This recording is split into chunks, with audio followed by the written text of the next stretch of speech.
And out the door right now, this is what is waiting for you out the door. Showers ready to greet you. A live look right now. Mobile Weather Lab out in Nassau, and folks are having to drive through some damp roads. Make sure you keep the lights on. You will need the lights on, and the patience too. Windshield wipers already going 55 out the door. All right, so temperatures are certainly not a bad thing. They're going to overachieve. I mean, we should be highs in the mid-40s already past that. But hey, it's a first alert weather day because of how the weather's going to come together and play a role. Not just light rain like we're seeing now, but it's going to be heavy at times. There's a flooding possibility, and the winds will be gusting too.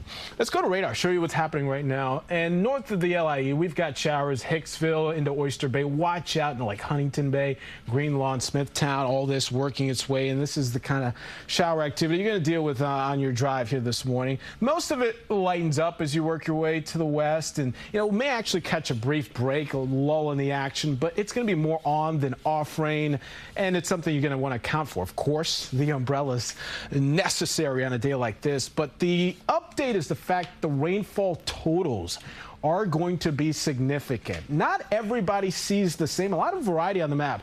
You can see where the heaviest and the biggest numbers are. Could you see as much as 2 to 3.5 inches of additional rain between now and midnight tonight? That's a lot in a short amount of time. So it's no surprise a lot of you highlighted there for an elevated risk for flash flooding, because even though we need the rain, this is a little too much at one time. Futurecast shows the color continues a good portion of the morning, midday hours.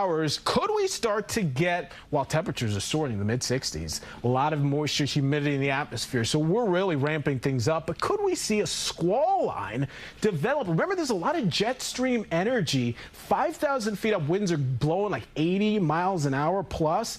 Could some of these storms drag that to the ground? That's going to elevate the threat for some of these storms to pack a little bit of a punch through the afternoon, evening commute. And then on the backside, we're talking about a changeover to snow, which could lead to a brief icing issue as temperatures come crashing down into the freezing mark out the door early on a Thursday. So it's a first alert weather day for multiple impacts, not just the heavy rain, the flooding, the wind, but then the bitter cold that arrives. Thankfully, this is passing by the weekend. Weather starts to improve, temperatures are improving, and then that system that could bring us wet weather Sunday now looks to hold off, so we should salvage most of the weekend. Hey, that's good to hear, because we have this wild ride the next couple of days. All right, Tony, thanks so much.